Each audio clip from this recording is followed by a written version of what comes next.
Amin, tepuk tangan buat Tuhan Yesus. Iya, silakan duduk Bapak Ibu yang terkasih, Shalom. Bagaimana kabarnya? Luar biasa. Terima kasih buat Bapak Gembala, Pak Yusuf, Ibu dan Pak Kaleb, seluruh jemaat yang mempercayakan pelayanan ini kepada saya. Ya, kita bersyukur ya. Hari ini temanya adalah ya, yang pahit itu yang menyembuhkan, yang memulihkan kita. Saudara, yang namanya manusia itu pasti tidak mau mengalami yang pahit. Amin apa amin? Saudara lebih suka yang manis atau yang pahit? Dalam hidup ini saudara mau yang manis atau yang pahit? Ya, jangan kebanyakan yang manis, nanti diabetes. Yang manis itu bahaya, beracun. Yang pahit ya itu tidak enak, tetapi itu obat yang menyembuhkan.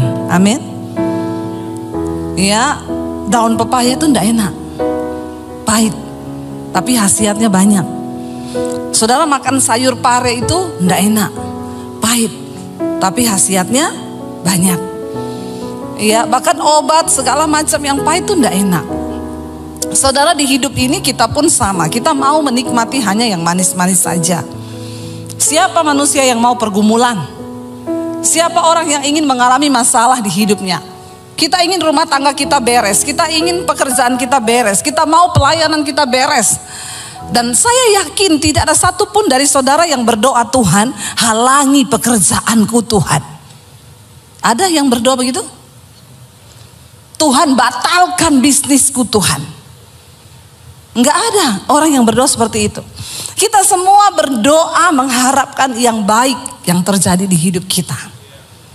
Tapi percayalah saudara, engkau mau atau tidak, seringkali Tuhan akan mengizinkan yang pahit itu datang. Kita nggak pernah minta yang pahit itu datang. Tapi masalahnya kita ini manusia nggak mau diproses. Tapi Tuhan kita, Tuhan yang mencintai proses. Kalau kita nggak sesuai dengan cara kerjanya Tuhan, makanya banyak orang murtad. Banyak orang gak mau lagi percaya Tuhan. Banyak orang yang imannya kandas di tengah jalan. Kenapa? Karena cara pikirmu, cara pandangmu dengan cara pandangnya Tuhan berbeda. Kita pikir masalah itu malah petaka. Kita pikir masalah itu ndak enak, ndak baik. Tapi percayalah saudara, di dalam Alkitab semua orang yang dipakai Tuhan, mereka diproses. Siapa yang mau dipakai Tuhan, yang mau dimuliakan? Angkat tangan. Berarti saudara juga mau siapa yang mau diproses? Angkat tangan. Mulai turun, enggak semua lagi. Ya. Orang Kristen hanya mau yang enak. Saudara, ketika Tuhan memberikan mimpi besar kepada Yusuf, lalu Yusuf menceritakan mimpi itu kepada keluarganya. Apakah keluarganya senang dan mendukung dia? Mereka bilang, wow hebat kau Yusuf. Ya engkau luar biasa dipakai Tuhan. Oh ya ayo kita sama-sama dukung mimpimu. Seperti itu? Enggak. Waktu Yusuf menceritakan mimpinya, pandangannya saudara-saudaranya ngomong apa? Sombong banget. Ya kan? Oh ya, kamu merasa lebih hebat dari kita. Lihat aja kamu. Apa yang terjadi? Mereka mencoba membunuh Yusuf, bukan hanya membunuh mimpinya loh. Tapi mereka mencoba membunuh Yusuf. Tadinya mereka mau masukin dia ke dalam sumur. Lalu mereka pikir, rugi banget ya kita masukin dia ke dalam sumur, kita gak dapat apa-apa. Jual aja supaya dapat duit. Ya, zaman sekarang bahaya saudara. Seringkali demi keuntungan orang tuh rela mencelakai teman, sahabat, bahkan saudara sendiri. Itu terjadi. Tapi kita lihat bahwa semua pun itu Tuhan izinkan untuk menjadikan kita ini dibentuk, diproses menjadi lebih indah. Ketika Yusuf mendapat mimpi dari Tuhan, apakah langsung dia bilang gini, Tuhan oke, saya terima mimpi itu. Mulai sekarang hidupku enak karena aku dapat visi besar dari Tuhan. Begitu? No. Ketika ketika kita mendapat visi besar dari Tuhan, saat itulah bersiaplah engkau untuk diproses. Makanya kalau ada orang Kristen datang sama saya, Bu, berat banget yang saya alami sekarang. Saya bilang, wow, puji Tuhan. Berarti engkau berharga di mata Tuhan. Makanya Tuhan izinkan kau diproses. Saudara, cara kerjanya Tuhan itu selalu diproses dulu baru dimuliakan. Tapi semua orang Kristen maunya cepat-cepat dimuliakan. Jalan pintas. Tapi Tuhan gak seperti itu. Kita harus melalui proses. Yusuf difitnah di rumah Potifar, di penjara, dia masuk penjara. Ya, tapi kita tahu bersama, bagi Tuhan, Yusuf tidak ada cara lain untuk engkau menuju istana raja. Pintu penjara adalah jalan untuk Yusuf menuju ke istana raja. Semua proses kepahitan yang kita alami, mungkin itu jalan Tuhan, saudara. Makanya jangan terburu-buru. Saya itu kalau orang datang, Bu, saya ada masalah, Bu, doakan saya. Doakan apa? Biar cepat selesai. Enggak. Saya tidak akan berdoa supaya masalahmu cepat selesai. Saya akan berdoa supaya kau ngerti maksud Tuhan di balik masalah itu. Kalau kau sudah ngerti, bagi Tuhan menyelesaikan masalahmu itu hanya semudah Dia berfirman. Tapi bagi orang Kristen itu, ya, banyak yang gak mau, gak sabar. Saya bilang, kalau kamu bikin jalan pintas lewat masalah ini, bisa banget, bisa. Kamu minta tolong, kamu punya kenalan, orang hebat, kamu punya koneksi. Tapi engkau akan mengalami ini lagi. Gak tahu bulan depan, tahun depan akan sama persoalanmu. Engkau gak akan pernah lulus. Kenapa? Karena kau tidak mengerti kehendak Tuhan di balik masalah itu. Saya punya teman, saudara, dia pengusaha, banyak duit. Setiap kali ada masalah gampang, tinggal panggil koneksi, telepon sana sini, beres. Ketika dia mendengar khotbah saya, dia bilang, aduh Ibu Debbie, kita harus mengandalkan Tuhan ya. Iya. Hari-hari ini dia telepon saya, Bu, ini sebenarnya, Bu, saya telepon si A si B, beres nih masalah saya, Bu. Tapi saya dengar khotbahnya Ibu, tapi kok gak beres-beres ya, Bu? Saya bilang, Bapak mau coba tolong diri sendiri? Silakan kalau Bapak mau pakai cara lama. Pak, orang itu kalau mau dimurnikan Tuhan, Pak, memang berat, Pak. Sampai kedaginganmu tuh menjerit, berteriak. Dia bilang, sampai anak saya, buah saya bilang begini, Bapak kok sekarang jadi begini ya, Pak? Jadi tolol. Saya bilang, memang orang itu melakukan firman, kelihatannya tolol. Tapi disitulah engkau mulai mengandalkan Tuhan. Jangan pakai cara lama. Engkau akan mengalaminya lagi dan lagi dan lagi. Saya bilang, karena itu saya melihat Bapak ini pengusaha sukses, tapi engkau gak pernah menikmati kekayaanmu. Karena engkau selalu pakai cara manusia, engkau gak pernah mengandalkan Tuhan. Ya, berat, saudara. Kita lihat Daud, ketika Daud diurapi menjadi raja di umur belasan tahun, maka di situ dia juga mulai masuk dalam proses. Dia dibenci sama Saul. Musuh terberat Daud dalam hidupnya bukan orang Filistin, bukan orang Amalek. Siapa musuh terberat Daud dalam hidupnya? Saul, yang adalah rajanya sendiri. Orang yang dekat di hatinya. Orang yang dianggap diurapi Tuhan. Yang kedua, siapa musuh terbesar Daud di dalam hidupnya? Bukan orang Filistin, bukan orang Amalek, tetapi Absalom, anaknya sendiri. Tidak mudah bagi Daud, seorang yang diurapi Tuhan. Dia harus menghadapi kenyataan di mana anaknya pun memberontak terhadap dia. Enggak jaminan, saudara, seorang hamba Tuhan lalu anaknya juga nurut. Kita kan nggak bisa mengontrol semua orang. Ya, ketika Daud menghadapi Absalom, saudara, dia harus melarikan diri ke padang gurun. Dia harus melarikan diri menyeberangi sungai. Cuma gara-gara apa? Tiba-tiba Absalom merebut tahtanya dan mengusir Daud dari istana. Bahkan ingin membunuh Daud yang adalah ayahnya sendiri. Dan akhirnya ketika Daud melarikan diri, 2 kali Tuhan beri dia kesempatan untuk bisa bunuh Absalom, saudara. Bunuh Saul, ya. Saul mengejar mereka, lalu Daud berdiri di samping Saul yang sedang tertidur pulas. Anak buahnya bilang, Raja, firman Tuhan digenapi bahwa Tuhan mengirimkan musuhmu di hadapanmu. Hari ini habisi dia. Aku akan tikam pedangku ke dalam lambungnya. Saul berkata, jangan kau sentuh orang yang diurapi Tuhan. Akhirnya dia potong jubahnya Saul, dia bawa itu sebagai tanda. Ketika besoknya dia berteriak kepada Saul, Saul, aku ada kesempatan untuk mengambil nyawamu. Ini ujung jubahmu. Tapi aku tidak menyentuhmu karena nyawamu berharga di mataku.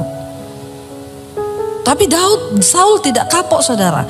Dia terus mengejar Daud untuk membunuhnya. Nggak main-main penderitaan yang Daud alami. Sampai waktu yang kedua kali pun Saul tertidur. Daud berdiri di sampingnya. Anak buahnya berkata, Tuhan, izinkan aku tusukkan tombakku ke lambungnya. 1 kali tusukan saja dia mati.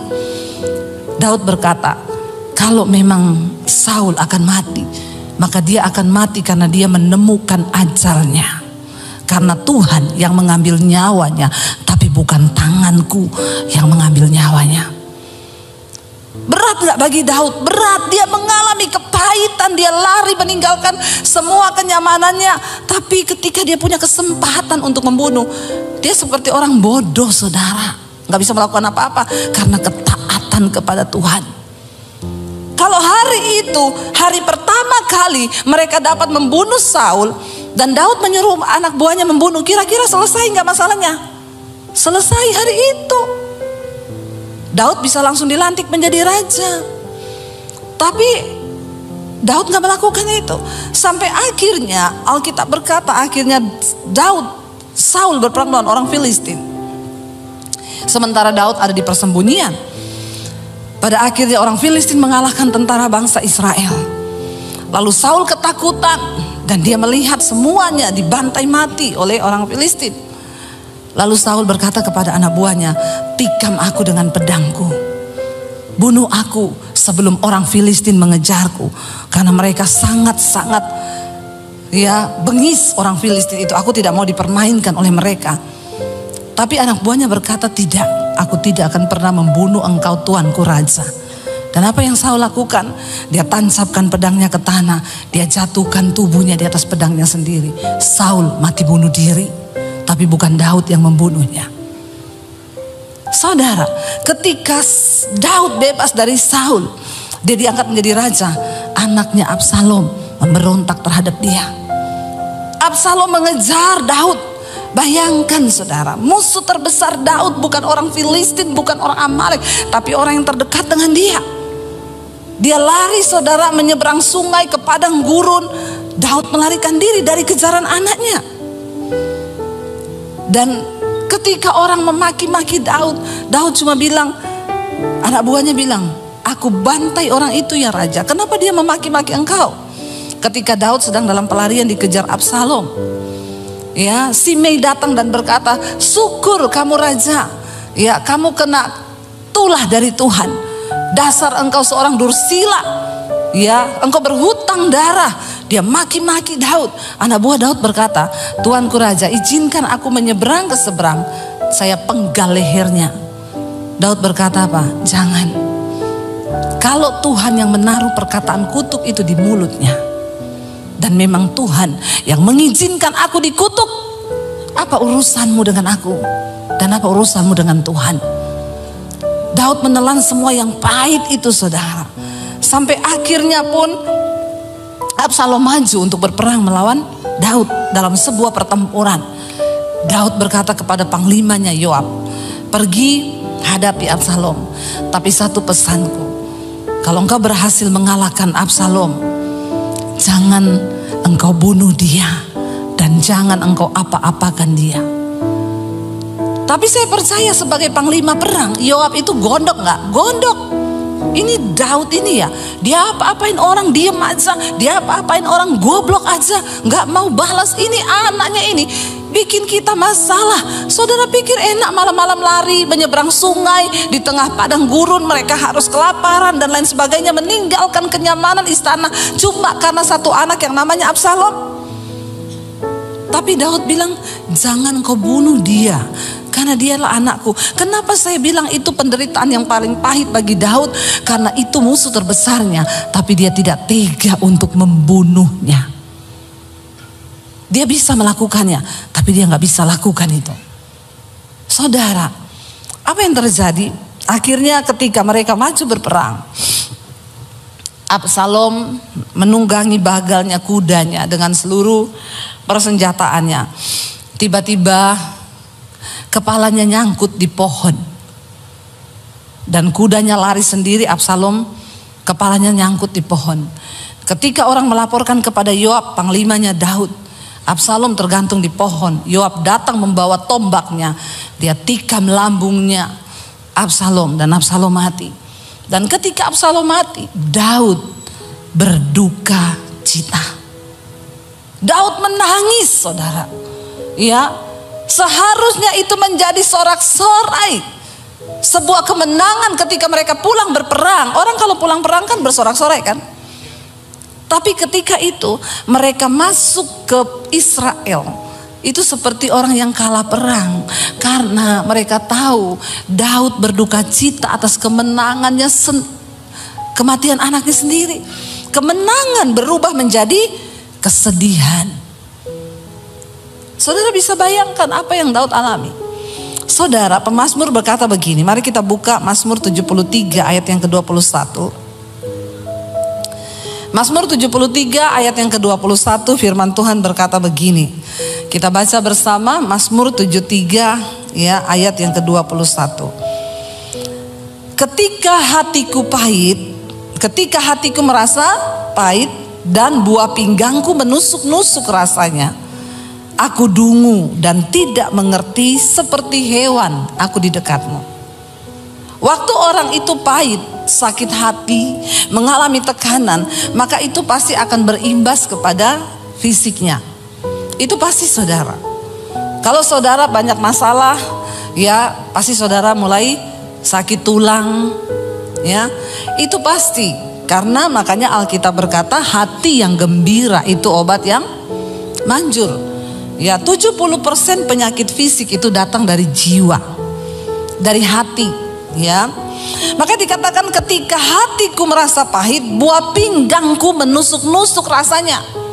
Sakit pinggang itu biasanya karena sakit hati. Nggak usah angkat tangan.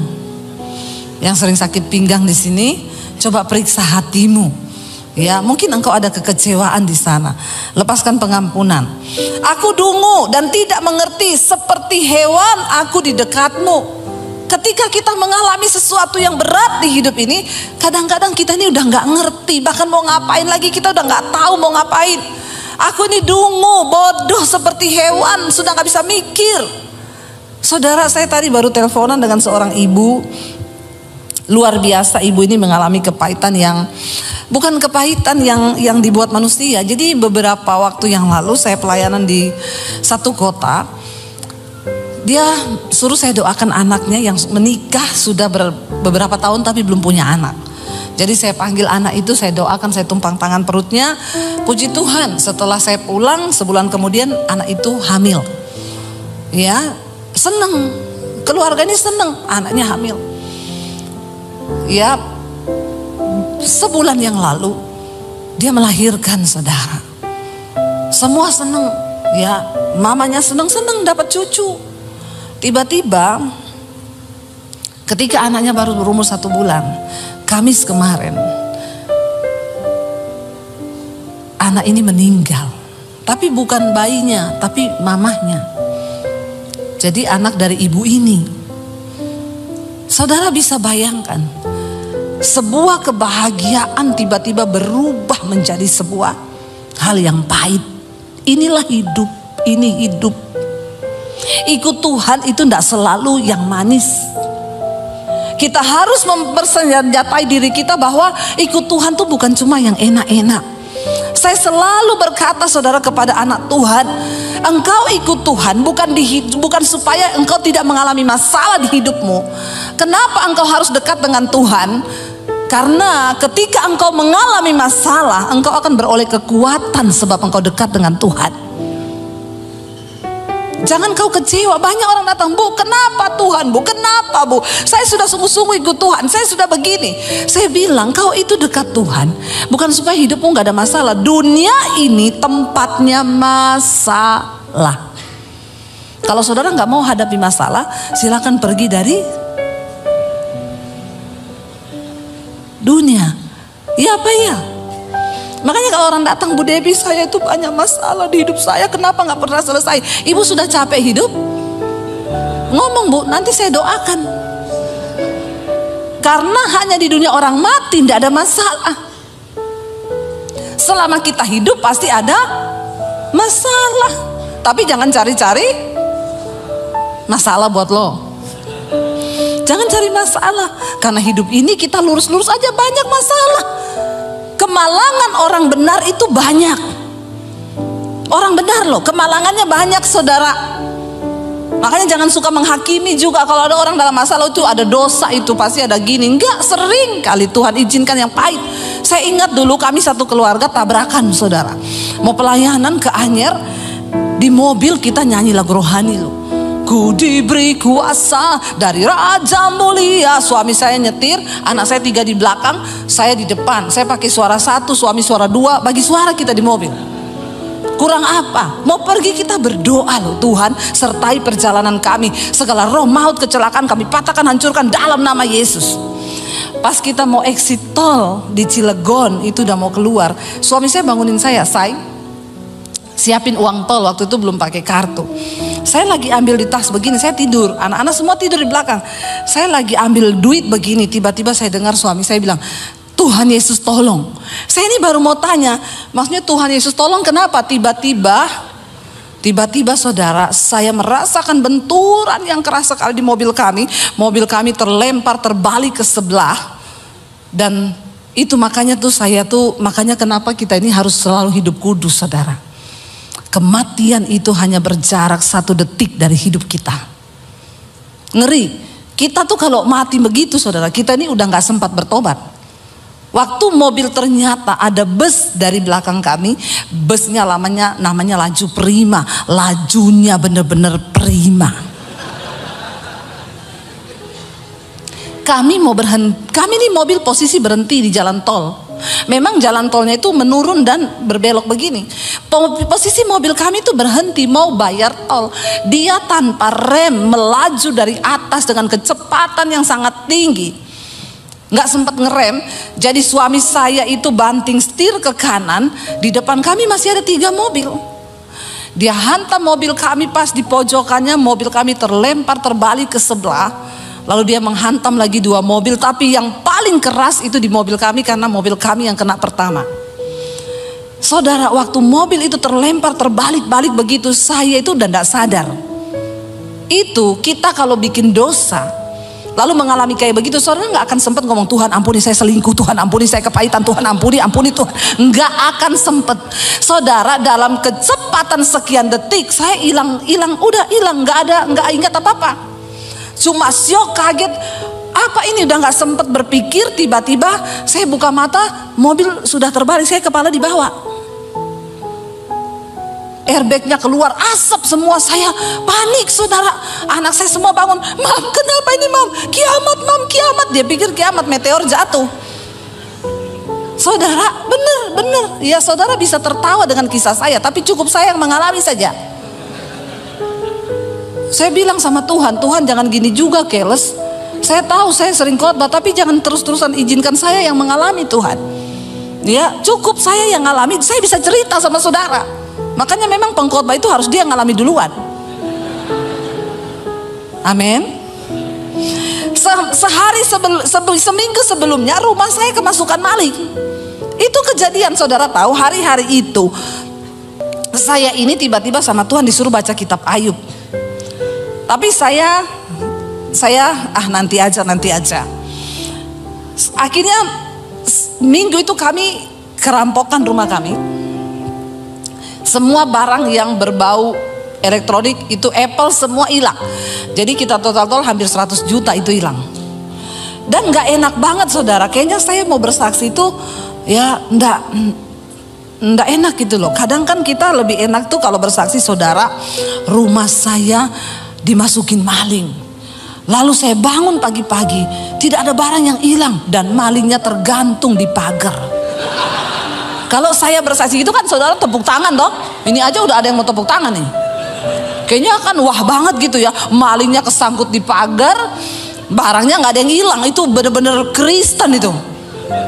Ya Pak ya. Tapi saya mau bersaksi maling masuk dan kami nggak ada yang terbangun dan barang-barang hilang. Hampir 100 juta, laptop, handphone berapa biji saudara.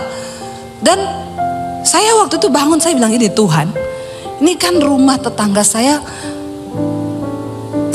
kayaknya yang lebih benar deh dari mereka hidup saya. Tapi kok bukan rumah mereka yang dimasukin? Kenapa rumah saya? Dan rasanya di gereja itu enggak elegan kita bersaksi begini. Pendeta kok kerampokan. Nanti jemaat bilang apa? Hello, please deh. Lalu saya hari itu di Tuhan bilang baca kitab Ayub. Saya gini, baru kemalingan gitu udah suruh baca kitab Ayub. Alay lebay. Saya nggak baca. Seminggu kemudian tuh kita pelayanan saudara. Ya, kita pelayanan, udah doa, udah apa, kejadian itu. Jadi saya tuh berpikir, kalau ini sih sudah hampir nyawa ya, itu mobil hancur 80%. Kalau saudara lihat itu fotonya dari depan sampai belakang, dan mobil kami itu kan pendek, waktu itu Honda Freed, itu sejajar sama mobil bus punya ban kan. Saudara tahu bus yang besar itu, mobil saya sama bannya itu sama tinggi. Jadi kita benar-benar di bannya. Dia hantam, mobil saya hancur 80%. Tapi saya nggak tahu bagaimana ceritanya, anak saya itu duduk melintang di belakang, yang kecil. Waktu posisi kejadian itu anak saya itu sudah di pangkuan saya di depan. Kami satu keluarga tidak ada yang luka satupun. Nggak ada. Ini tepuk tangan nih. Tadi waktu kemalingan nggak ada yang tepuk tangan. Ya, itu kami nggak ada luka saudara. Cuma ketika saya itu bilang, aduh Tuhan ya, kayaknya ini sudah hampir nyawa ini ya, sampai polisinya datang, saya dan anak-anak harus dibawa ke rumah sakit terdekat. Walaupun tidak ada darah, nggak ada apa, tapi kami harus diperiksa. Jadi suami saya tinggal di mobil. Waktu suami saya tinggal, polisinya datang. Dia bilang gini, waduh Pak, mobilnya hancur ya Pak, tapi untung loh Bapak cuma sendiri. Ini tadi Pak, kalau ada yang ikut, pasti yang duduk di bangku kedua udah pasti meninggal Pak. Suami saya bilang, kami berlima Pak. Astagfirullah. Terus suami saya dipegang punggungnya sama polisi. Terus mana sekarang? Istri saya, anak saya 3 Pak. Polisinya elus-elus suami saya, ikhtifar ya Pak ya, ikhtifar. Namanya musibah itu kita tidak ada yang tahu ya Pak. Terus gimana Pak keadaan istri sama anaknya? Suami saya bilang, puji Tuhan, nggak ada yang luka, nggak ada yang apa. Alhamdulillah, masya Allah, subhanallah. Suami saya bilang haleluya Pak. Saudara, akhirnya saya pulang saudara. Saudara boleh tepuk tangan, tapi di hati saya nih, saya pahit saudara sama Tuhan. Saya bilang, Tuhan kenapa bertubi-tubi Tuhan? Apalagi ketika ada orang-orang dekat itu WA, SMS, Bu, saya dengar ibu kecelakaan ya. Iya. Introspeksi diri. Itu kata-kata memang memotivator untuk orang semakin kepahitan. Orang lagi ada musibah, ndak usah kau tulis introspeksi diri, ndak usah. Dia pasti sudah, tanpa kau suruh, ndak usah. Kau tidak perlu berkata kalau hanya melukai. Orang-orang Kristen, orang pelayanan, introspeksi diri Bu. Ibu kan hamba Tuhan. Dia tambah ayat lagi, firman Tuhan berkata, rancanganku bukan rancangan kecelakaan. Pret, kau tidak ngalami kau. Saya hanya bisa menelan ludah dan berkata, terima kasih Bu, amin. Saya tuh mencoba introspeksi diri ketika kami mengatakan, Tuhan saya tuh salah apa Tuhan? Kalau saya selingkuh, enak saya langsung tahu, nih pasti karena saya selingkuh Tuhan marah toh. Atau saya lagi kepahitan, lalu ngalamin gitu, ini pasti karena saya kepahitan nih Tuhan tegur, langsung bertobat. Masalahnya saya cari-cari, saya nggak ketemu salah saya. Stres enggak saudara? Saya pahit sama Tuhan. Kenapa engkau permalukan aku Tuhan? Aku nih hamba-Mu loh. Seolah-olah engkau meninggalkan saya.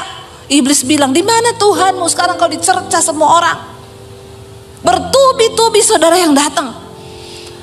Lalu akhirnya puji Tuhan ya, kami nggak mengalami apapun. Kami akhirnya berdoa, saya telan sendiri ya.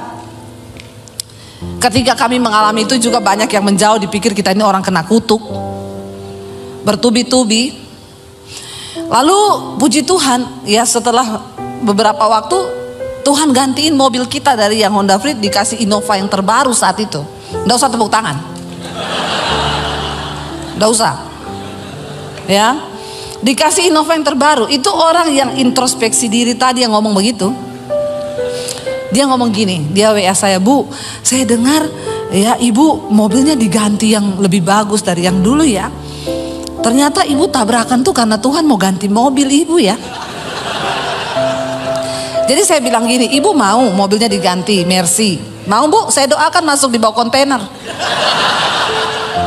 Kadang-kadang orang Kristen tuh otaknya picik. Ya picik kau.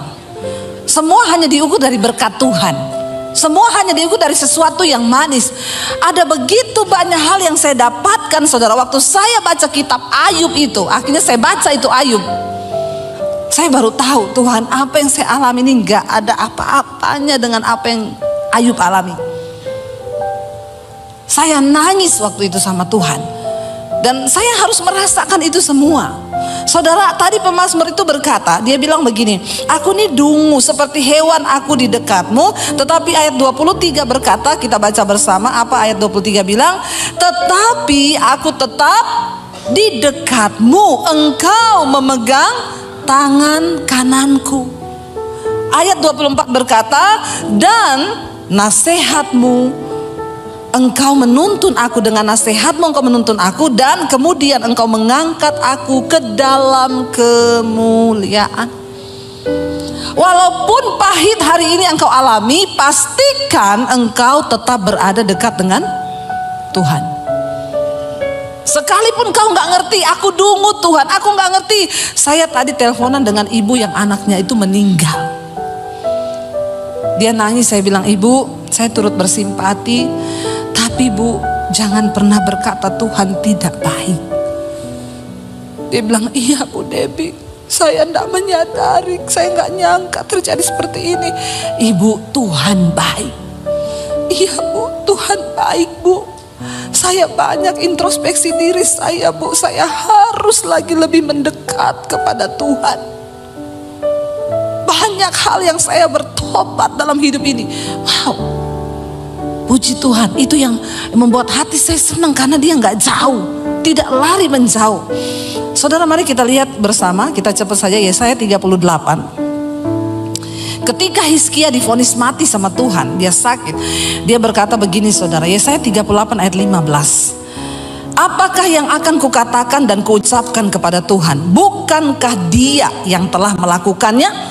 Aku sama sekali tidak dapat tidur karena pahit pedihnya perasaanku. Orang itu kalau pahit pedih memang susah tidur saudara. Iya enggak? Saudara ngalami enggak yang susah-susah tidur hari-hari ini? Banyak pikiran. Ya, banyak pergumulan, memang tidak bisa dipungkiri. Apalagi divonis mati. Ya, kita sakit kepala aja nggak bisa tidur. Aduh, jangan-jangan ini saya ada tumor di kepala. Aduh, jangan-jangan ini udah nggak bisa tidur tuh. Ya, itu pasti. Pahit pedih perasaanku, aku nggak bisa tidur, dia bilang. Lalu ayat yang ke-16, ya Tuhan, tapi dia bilang apa yang bisa kukatakan? Karena semua Tuhan yang melakukannya. Tapi ayat 16 dia bilang, ya Tuhan, karena inilah hatiku mengharapkan Engkau, tenangkanlah rohku, buatlah aku sehat, buatlah aku sembuh. Minta kepada Tuhan supaya dia tenangkan rohmu. Sepahit apapun keadaan yang bergejolak di luar engkau, kalau di dalammu itu tenang. maka engkau tidak akan terpengaruh dengan apa yang ada di luar. Dan ayat 17 di sana bagus dia tulis, kita baca bersama 1, 2, 3. Sesungguhnya penderitaan yang pahit menjadi keselamatan bagiku. Engkaulah yang mencegah jiwaku dari lubang kebinasaan, sebab engkau telah melemparkan segala dosaku jauh dari hadapanmu. Ternyata penderitaan yang pahit itu dapat apa? Menyelamatkan jiwa kita. Makanya jangan selalu benci kepada proses yang Tuhan kerjakan. Banyak orang yang akhirnya sekarang berkata gini, saya bersyukur Bu, untung saya diproses. Kalau nggak diproses, maka saya tidak akan melihat kemuliaan Tuhan. Kalau saya nggak diproses, saya tidak pernah tahu rencana Tuhan. Saudara, di hidup ini kita akan mengalami banyak hal yang bahkan kita enggak terbayang. Siapa yang terbayang, saudara? Ibu tadi lagi seneng punya cucu, baru lahir. 1 bulan cucunya, anaknya meninggal. Siapa yang tahu itu akan terjadi? Tapi inilah hidup, saudara, mau atau tidak. Seringkali yang pahit itu Tuhan izinkan. Tapi kenapa kita harus selalu dekat dengan Tuhan?